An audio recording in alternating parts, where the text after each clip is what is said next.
ಅವಳು ಹೊಟ್ಟೆಪಾಡಿಗಾಗಿ ರುದ್ರಾಕ್ಷಿ ಮಾರಲು ಮಹಾಕುಂಭ ಮೇಳದಲ್ಲಿ ಬಂದಿದ್ದಳು. ಆದರೆ ಅಲ್ಲಿ ನಡೆದಿದ್ದೇ ಬೇರೆ. ಈಗ ಅವಳು ಎಲ್ಲಿದ್ದಾಳೆ ಅನ್ನೋದೇ ಜನರ ಕುತೂಹಲಕ್ಕೆ ಕಾರಣವಾಗಿದೆ ಗೆಳೆಯರೇ. ಅವಳು ಅವತ್ತು ಕನಸು ಮನಸ್ಸಲ್ಲೂ ಹೀಗೆ ಆಗುತ್ತೆ ಅಂತ ಯಾವತ್ತೂ ಯೋಚನೆ ಕೂಡ ಮಾಡಿರಲಿಲ್ಲ.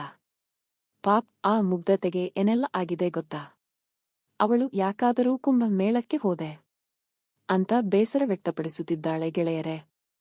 ಈ ಮೊನಾಲಿಸಾ ಒಂದೇ ದಿನದಲ್ಲಿ ಇಷ್ಟೊಂದು ಹೇಗೆ ವೈರಲ್ ಆದಳು ಅಂತ ತುಂಬಾ ಜನಕ್ಕೆ ಗೊತ್ತೇ ಇಲ್ಲ ಅನಿಸುತ್ತೆ. ಗೊತ್ತಾದರೆ ಆಶ್ಚರ್ಯ ಆಗುತ್ತೆ ಗೆಳೆಯರೇ. ಮನೆಯಲ್ಲಿ ಬಡತನ ಇರೋದ್ರಿಂದ ಸುಮಾರು ದಿನಗಳಿಂದ ಜಾತ್ರೆ ಕಾರ್ಯಕ್ರಮದಲ್ಲಿ ರುದ್ರಾಕ್ಷಿ ಮಾರುತ್ತಾ ಅದರಿಂದ ಬಂದಿರುವ ದುಡ್ಡಿಂದ ಜೀವನ ಸಾಗಿಸುತ್ತಾ ಬಂದಿರುವ ಈ ಮೊನಾಲಿಸಾ ಅದೇ ಭಾವನೆ ಇಟ್ಟಿಕೊಂಡು ಆ ಮಹಾಕುಂಭ ಮೇಳಕ್ಕೆ ಬಂದಿದ್ದಳು. ಆದರೆ ಅವಳ ಸೌಂದರ್ಯ ಕಂಡು ಯಾರೋ ಒಬ್ಬರು ಒಂದು ವಿಡಿಯೋ ತುಣುಕು ಸಾಮಾಜಿಕ ಜಾಲತಾಣದಲ್ಲಿ ಅಪ್ಲೋಡ್ ಮಾಡಿದ್ರು.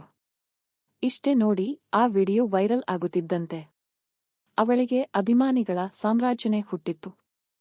ಆದರೆ ಆ ವಿಡಿಯೋ ವೈರಲ್ ಆಗುತ್ತಿದ್ದಂತೆ ಜನ ಅವಳಿಗೆ ಶೆಲ್ಫಿಗೆ ಮುಗಿಬೀಳಲು ಶುರುಮಾಡಿದ್ರು.